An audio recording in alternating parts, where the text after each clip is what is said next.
Hey everyone, Woo! let us know that you can hear us. We're still testing a few things out, internet issues, streaming issues. YouTube, I swear, really just despises me right now. So we're trying to work that out. So please let us know if you can hear us, not hear us, that sort of thing. But all in all, welcome. Welcome back to this fun live review show that we're working on. Now, we're calling this Salt and Sass, and we just wanted to do a board game review show with a little bit of a different approach because a lot of times when you watch video reviews, you leave a comment, you ask questions, and then maybe you wait, maybe you check back to see if you got a reply.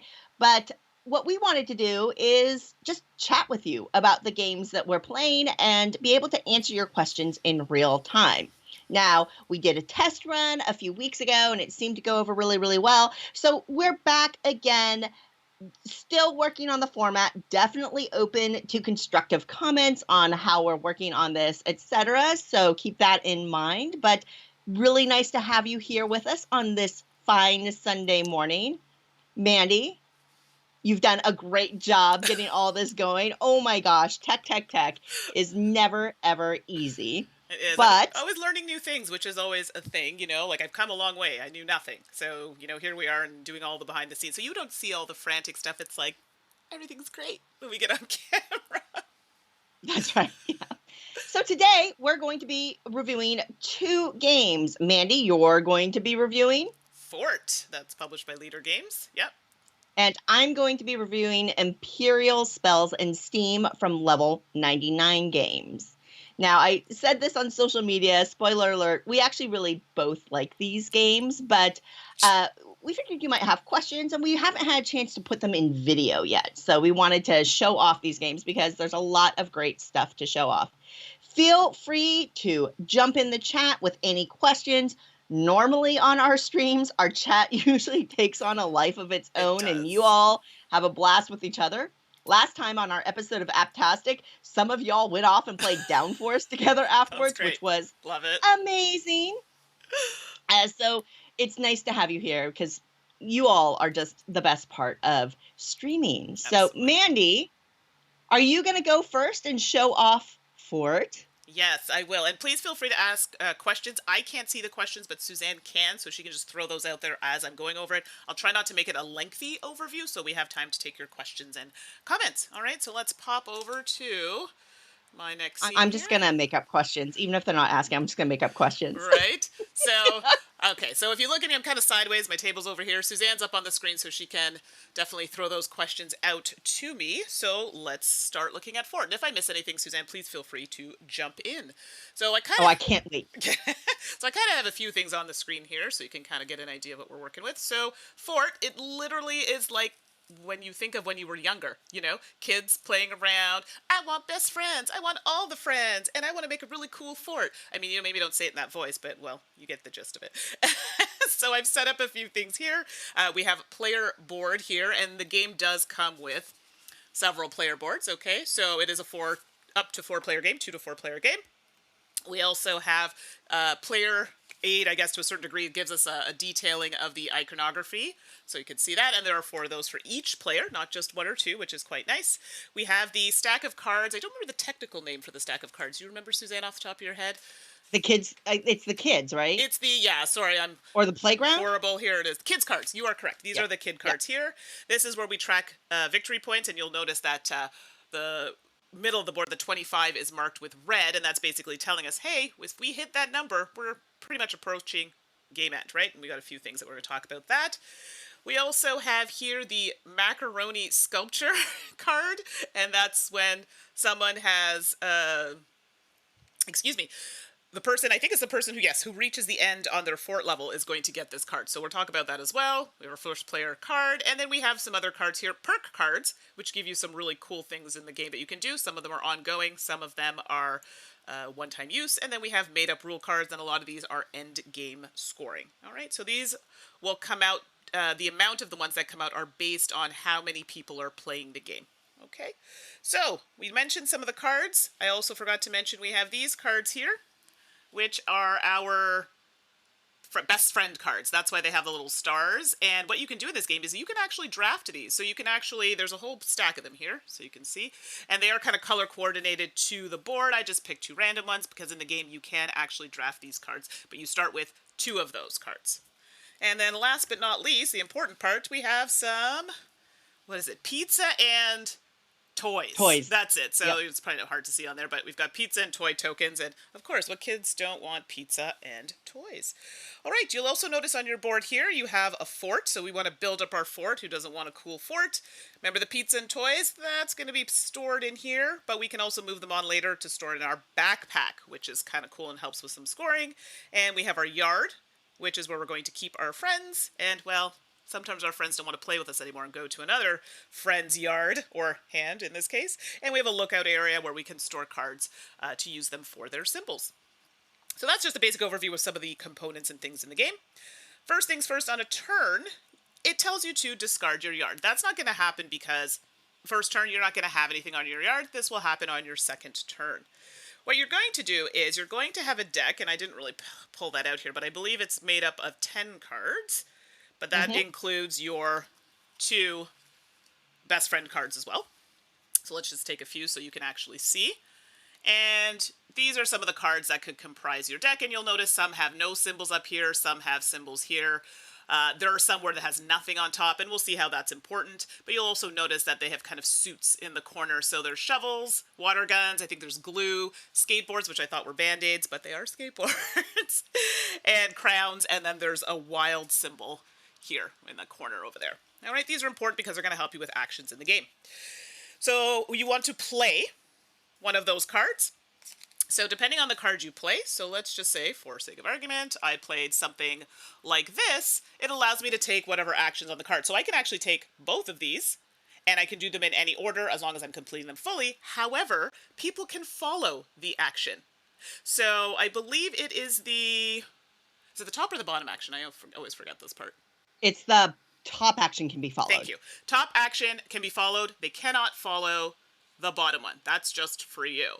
And they can only follow it once. Basically, to follow an action, they play a card of the same suit or wild in order to follow it. You as a player, however, can potentially, depending on the type of card, add other symbols to do more of a specific action, depending on how the card is set up. So that's something you can do. So once you've played a card, then you get to recruit. So recruiting cards are great because you can recruit from the yard. So basically you're going to take one of those and then a new one comes out. Or you can recruit from another player's yard and bring that into your hand. Into your discard, which will later come into your hand. Then you're going to discard any cards. So any cards that maybe I had in my hand. So let's say I had some cards here, because remember you only have a hand of 5. So let's say I didn't play any of these cards. Oh, they have to be discarded. And when we say discarded, they go into your yard, meaning another player could potentially get them. So these cards would go into my yard. However, best friends do not. They go into your discard. Okay, so the cards you played and the best friends go in here, but these are available for other You're never players to take. forced to lose your best friends, of course. They're your best friends. Unless you get an action that trashes them, then you're in trouble. And that's not very nice, because then you had a falling out. That's a whole other episode. Okay, so once that's done, you draw back up to 5 cards. And you continue playing like that until a few conditions happen. So ideally you want to really push up your fort level, because this can trigger end of the game, which allows you to get that sculpture, and then, we're going to finish out the round. So that's one way of doing it. And again, by doing so, it allows you to pick up perk cards and made up rule cards, which I talked about earlier. So I think I covered it. Did I miss anything? No, I think that's a great overview. Okay, I think it's good. And this is why we have questions, because I didn't want to make this too long, because it does get hard to keep track of. So yep. I don't know if anybody has questions, if anyone's played it. Yeah, we definitely have a few questions. Okay. So first of all, Stasia from YouTube is asking what you feel the learning curve is on Fort. That's a really, really good question. So I have a difficult time with iconography if it's not clear, or if I have to, and Suzanne will she will attest to this. Okay, what does this do again? Sorry, I don't remember what this does again. So I would say the first game, it'll take you a bit of getting used to the symbols. They're clear, but it's just like, I'm not 100% sure of what this does. So that takes some time, but I do find the player aid extremely helpful with the iconography for that. So it's repetitive enough that you do pick it up, but I will say the first few turns, it's a bit of a struggle, and you probably won't play optimally because you're so worried about learning the symbols and figuring out who to follow and what to do. But I definitely would say if you're new to gaming, give yourself some time to become acquainted with it. It might be a little bit of a struggle, but once you get it, it's good. I don't know, Suzanne, how do you want to weigh in on that? No, I think that's all a good point. From a learning curve point of view, this is a deck builder. And in many ways, it's a very pure deck builder. And although it's got its complications, right? And so I would say one of the things with any deck builder is you just have to know what is possible Exactly. for you to be able to play optimally. So when we talk about learning curve, I think just playing through a game and seeing what cards are in the deck and what is possible, you just have to play around. Exactly. And I think after you play a first full game, you just kind of let yourself experience it. By the second game, you're going to be thinking through, okay, these are my starter cards. This is how I enjoy playing. This is what my plan is going to be. For example, some of the cards have two of the suit icons on them and nothing else. Well, what do you do with those cards, right? How do those help me? Until you play around and really understand how those icons help you and where the value at, exactly right.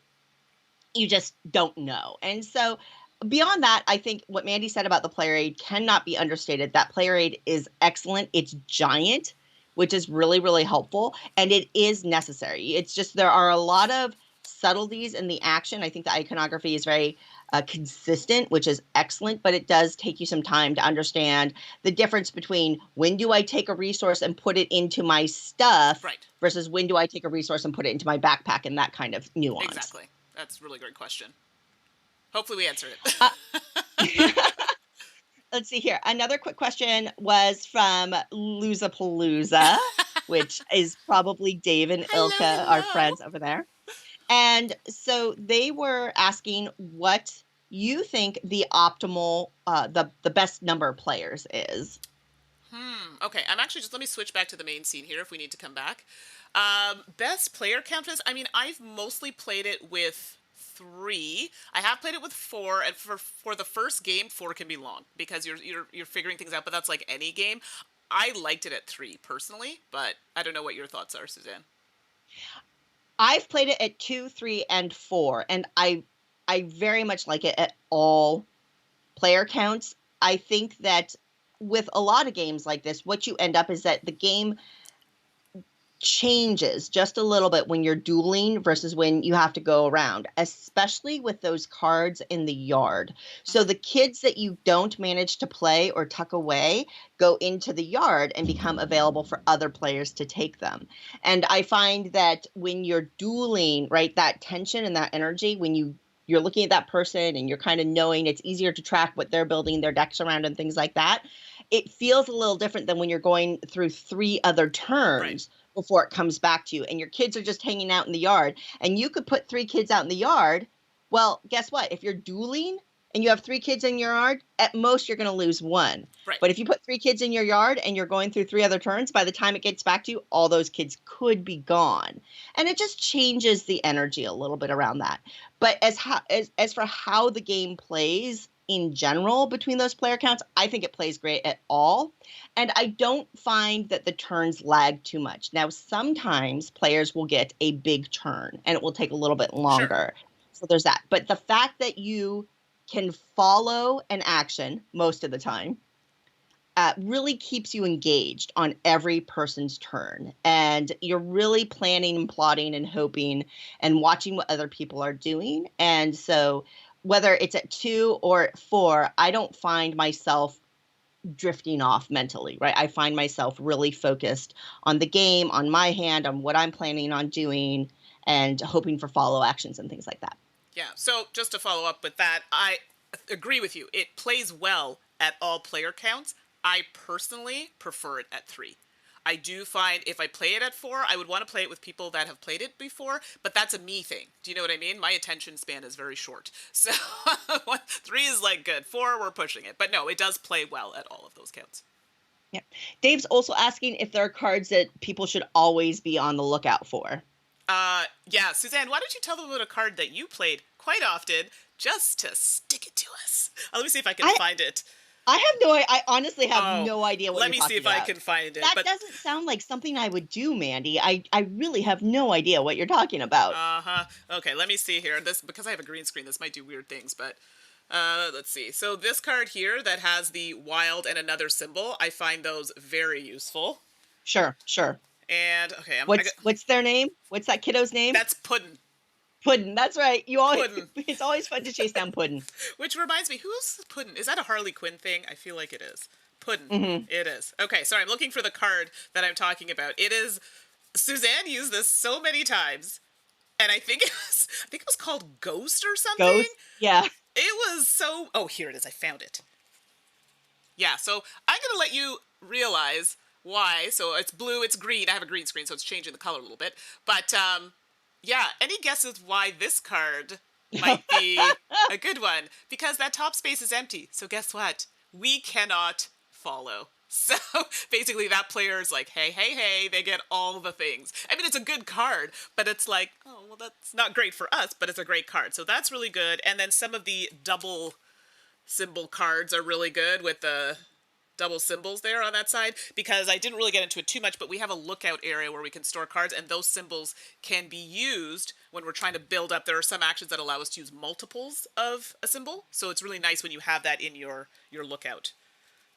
Yep. And there's also a question about how this compares. So, Fort is a re-implementation of a game called SPQF by Grant Rodiak, and Leader Games worked with Grant to obviously change the theme and Right. develop it a little bit and put it back out in this iteration. And the differences between the two games, uh, honestly, in many ways, they're not that different in terms of core gameplay and the essence of the game. They stuck to what SPQF did well and just really embraced it. Now, the most obvious change is the theme and the art. And I personally cannot understate how much I love the theme and the art in this game Mm-hmm. and how much fun it is to play. And anybody who knows me knows I'm not a huge theme person in games. I'm a pretty Right. big Euro gamer, and I love my plain little colored cubes on the board. But the way that they have done this playground theme in Fort just clicks beautifully.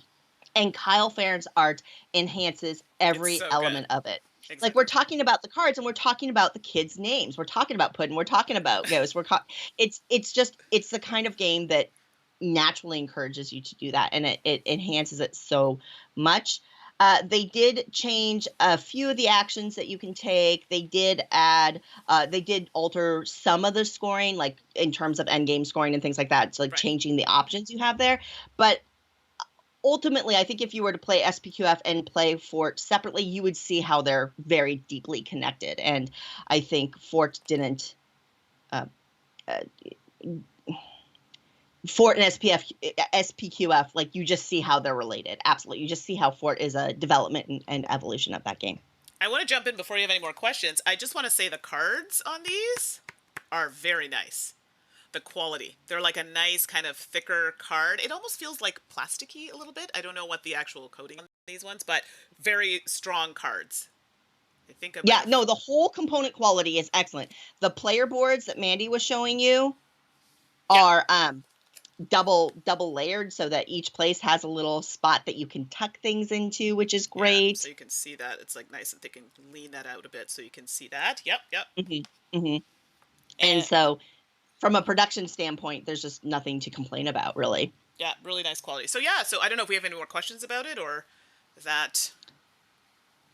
I think that covered that. Certainly, if you have any questions that you think of, just drop them in the chat and we'll circle back around to them. It's no big deal at all. That's what we're here for today. Yeah, so okay, that's good. So I either did a really good explanation, or you all are like, I love this game and I just need to go grab it. So we love it. We played it quite a bit, by the way. Played it online before we actually played the physical copy. Actually, I still haven't played the physical Actually, copy. that's a really good thing that you're bringing up, Mandy, is that this is available. I mean, obviously, in the times that we're Yeah, in, it can be hard to play games together. There is a very, very good tabletop simulator right. module available for Fort from Leader Games if you want to try that. Okay, so I think that's it for Fort. Like Suzanne said, drop any questions in there. But now I'll let Suzanne have the floor here. All righty, let's go talk about a game called Empyreal Spells and Scheme. This is published by Level 99 Games. The designer is Trey Chambers. We've got Laura Levito and Eunice Tew doing the art.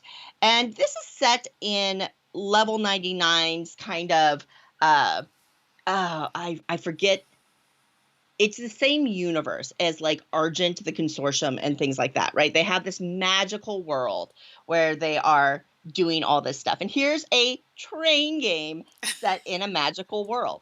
Now, I've got just some of the game set up. Quite frankly, this is a massive game, and there's just this is just going to be simpler. So you see, some of the game set up here is just a pure example, so I can talk you through a few of the cool details.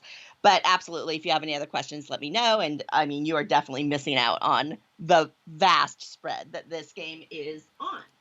So Empyreal Spells and Scheme is a train game. And a lot of train games are either about pickup and delivery, route building, or stocks.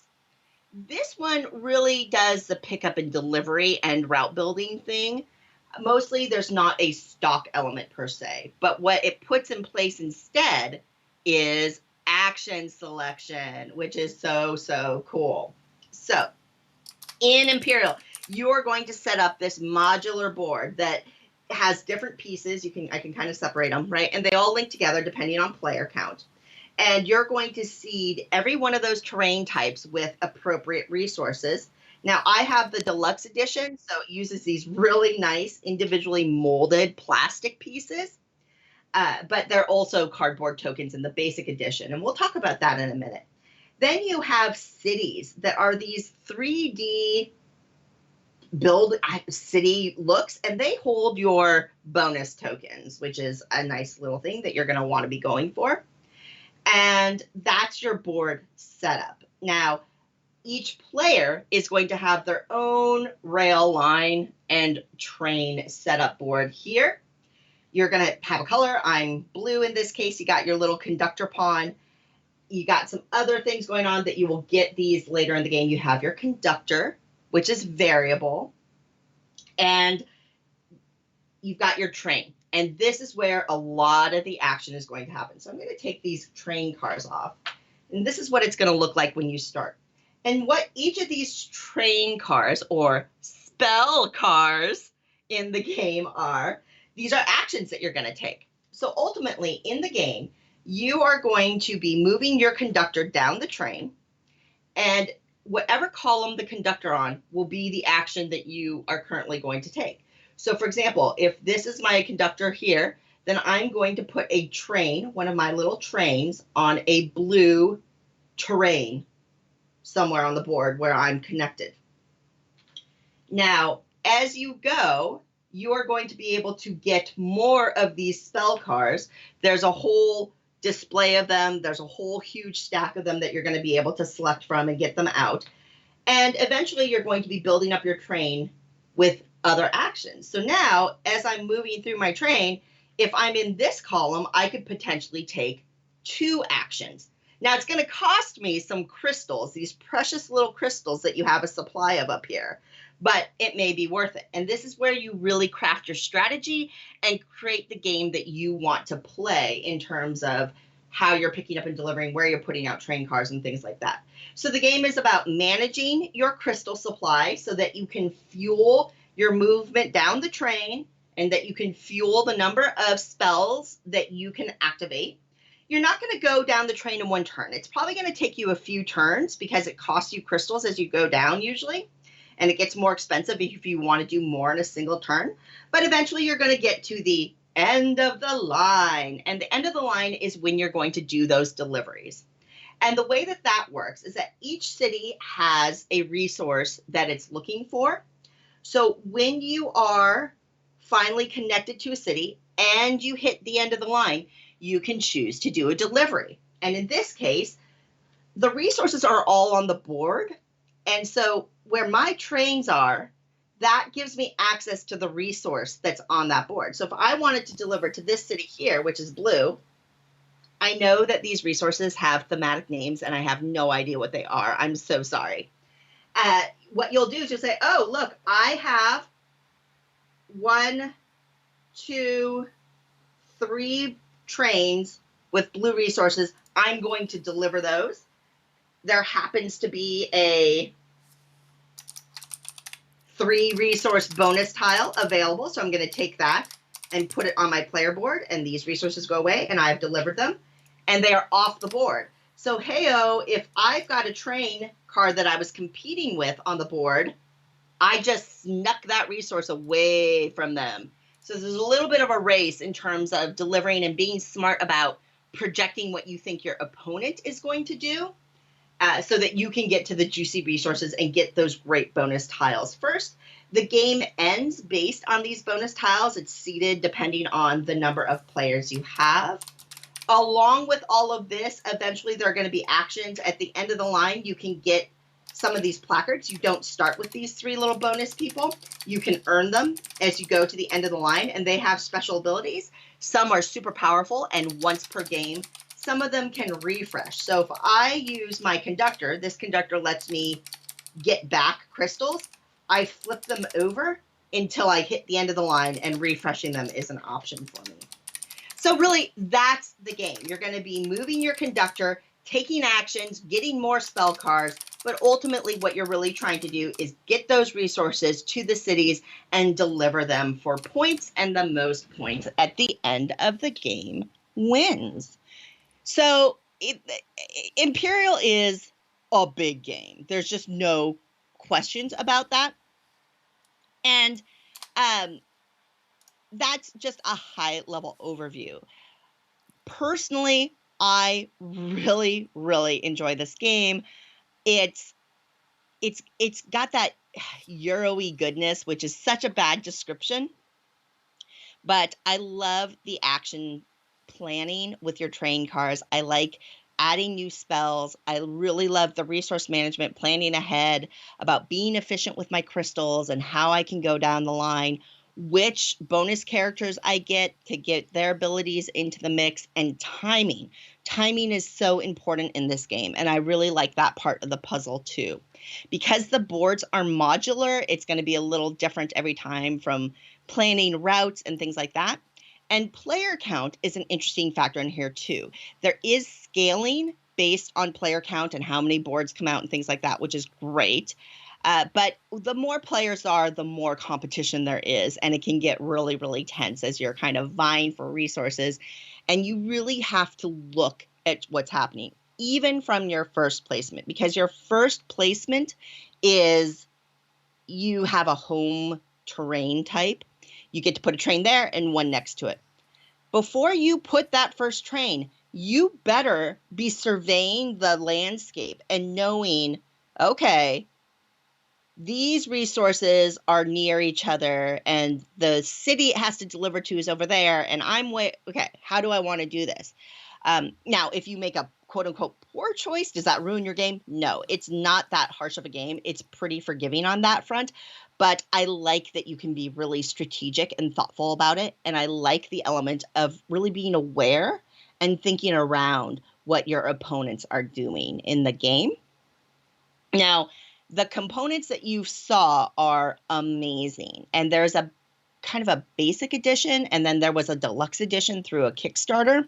I'm going to jump in quickly, Suzanne. Sorry, Dean, I think, was asking, is it available? And I wasn't 100% sure because I know it was through Kickstarter. I know it's available on Tabletop Simulator, but I wasn't sure the physical copy. Oh no, this is it's for all of the new hotness about the board game industry, right? No, Empyreal's been out for a little bit, so you could pick this up today. The plastic trains and things like that are part of it. One of the deluxe components are those plastic resources in the base game. They're just cardboard tokens. Now, component quality off the charts. I don't know if you noticed when I was showing you the game, but there are game trays. There's little plastic trays to hold everything and sort everything. It's a lot. There is a lot in this game, and it's going to take you a few minutes to set it up, and it's going to take you a few minutes to break it down.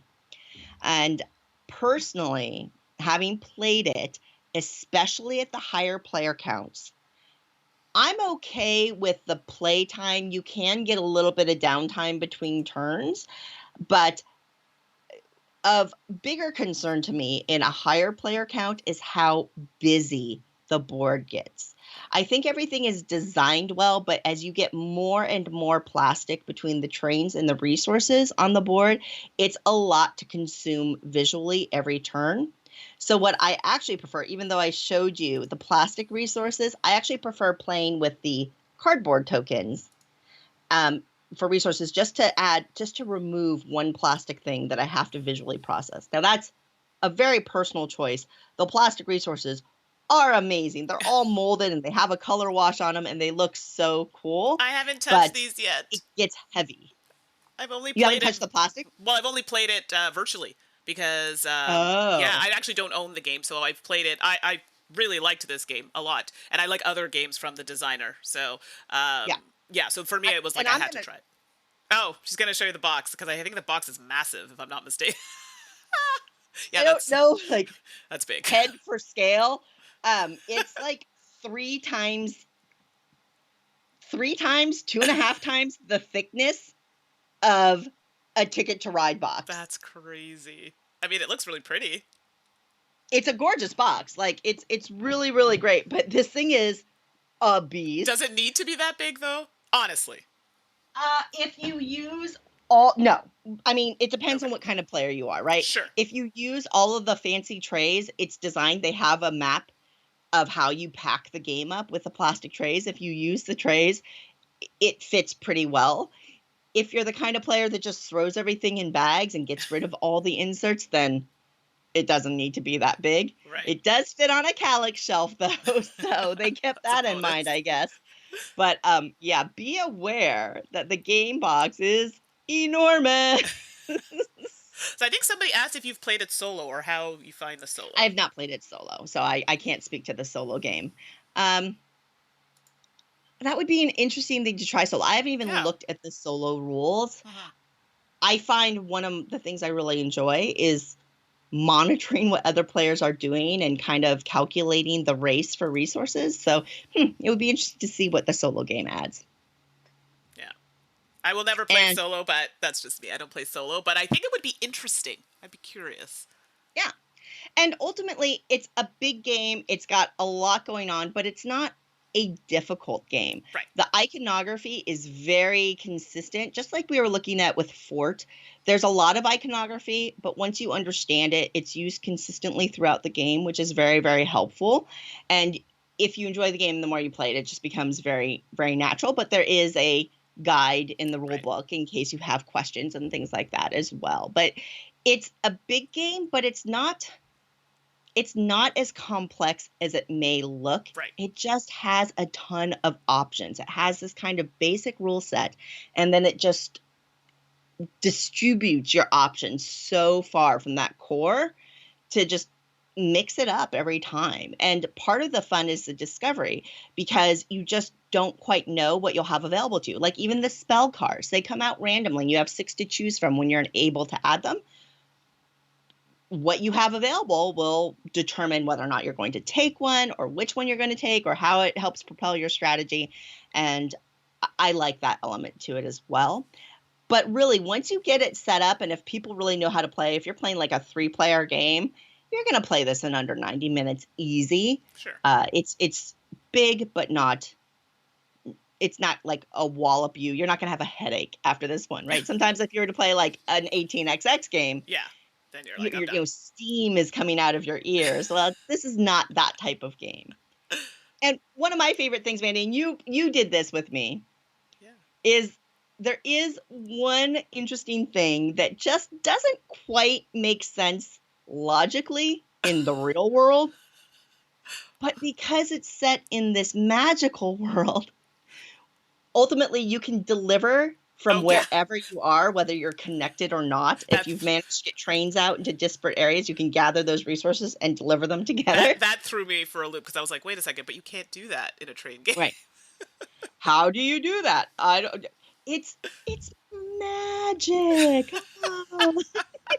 Yes, because the theme in general threw me, to be honest. Because I'm like, okay, I heard it was about trains, but it doesn't really look like it's about trains. But I'm familiar with this designer's other work, like Argent Consortium, which is one of my Yeah. Yeah. Yeah. favorite games. So then I kind of understood where he was going. But if you didn't know, you'd be like, okay, that's not what I thought. But then when you play it, it kind of makes sense. I don't know. It's interesting. Yeah.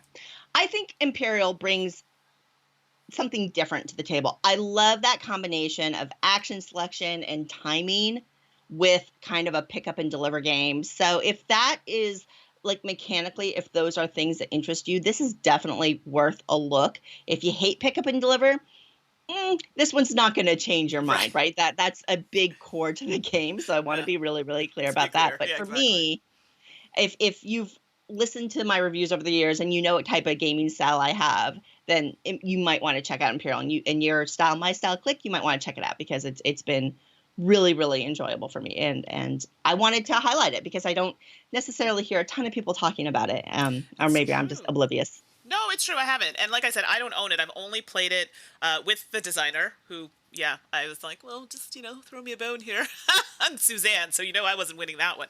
But I played it a few times on Tabletop Simulator, and I really enjoyed it. Now, I will warn you, I do find it hard to read sometimes, some of the tiling on Yeah. the Yep. Tabletop Simulator version. So if you are going to do that, just be aware. So it took me I had to get really close for those kinds of shots. And I mean, that's something to be aware of. So if you are going to play it in the the electronic version, at least you're aware of that. But I did get a good sense of the game playing it that way. Seeing the components, I actually find it looks better this way with on the table that you have it laid Oh, out, yeah. Suzanne. I do like it better that way. So don't judge it just based on the electronic version if that's what you're playing. So just so you know, it is available as well.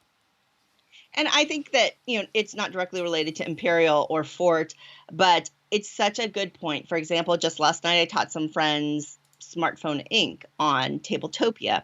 And a lot of us are exploring the digital gaming options that are available. And thank goodness they're available to us today. But the more I am playing these, the more it reinforces that digital is a great enhancement and alternative, but it cannot replace physical gaming for board gamers. Right. It just can't. And I think what you were talking about with Imperial is a great example. In Smartphone Inc., we realized that you're putting out all these little cubes Right. and all these little steps. And in a digital format, you're clicking on a mouse and you're dragging it, and oops, you don't quite grab it, click on it right. So you have to click again and slide it. It doesn't feel quite the same. And Imperial Smartphone, you got to try it in real life someday to give it a really fair shot. Now, Fort, I don't know, Mandi. Fort plays pretty darn well in that TTS module. I actually thought Fort was very good. The only thing for me that was like was TTS, because I play in Tabletopia more often. So for me, it's like I find it like I have to relearn Tabletop Simulator when I play because some of the controls are different. So for me, the hindrance was just not being comfortable or well acquainted with Tabletop Simulator. The game itself played great, but you do have to get accustomed to how the program works. I agree. Yep. Well, there you have it, folks. Chatting about Fort, chatting about Imperial, showing you some stuff live, trying to answer some of your questions live. Hopefully you found this helpful and interesting. Now, Mandi, you and I are continuing to kind of refine this format and play around with it. Would love your comments either here in YouTube or on Twitch, and we can go back and read them. Or you can always email us. You can contact me at Suzanne@dicetower.com. Or me at Mandi, that's Mandi with an I, at dicetower.com. Because I'm doing a lot of the behind the scenes stuff for now, Suzanne and I are going to switch off on doing that. Let us know what things you liked or didn't like, and I will try and tweak it. So, for example, when I did the gaming scene, I had both of us on the screen with the game. Did you like that, or did you like the format where I put Suzanne's game larger on the screen and none of us were on the screen? So, we're just trying to tweak things like that. So, if you like a format better, then we'll kind of try and work toward that and try and make it easier for people to see and understand. But yeah, if you like this format, we'll continue doing it. If people are like, no, it's not for us, well, then maybe we'll try something else. But I enjoy it. I enjoy speaking with all of you, seeing Suzanne on Sundays. And I think Sundays is a nice day. It's relaxing for most of Right? us. Nice So little Sunday morning. keep it chill, and yeah. So yes, please send us a feedback so we know where to go from there. Otherwise, we're just going to kind of keep doing what we're doing. So thank you. Thank you, everybody. We hope that this starts off your week well. Have a wonderful week. Enjoy your Sunday. Mandi, enjoy your Sunday. It was lovely to start the day out with you. Thank you. You too. And hey, we will see you all next time. We've got more stuff coming up this week. I think that we've got some exit action planned. We've got more Apptastics. Oh yeah, that's right. So We've got actually. Do we have Apptastic this week? I don't, I think we honestly, do. I We've think got a lot so, in the but schedule. I think we've got schedules are Apptastic, hard. and yeah. Anyway, but exit for sure. It's scheduled. We're doing that. All right. Have a great week, everybody. We'll see you next time. Thanks for joining us. Take care. Bye.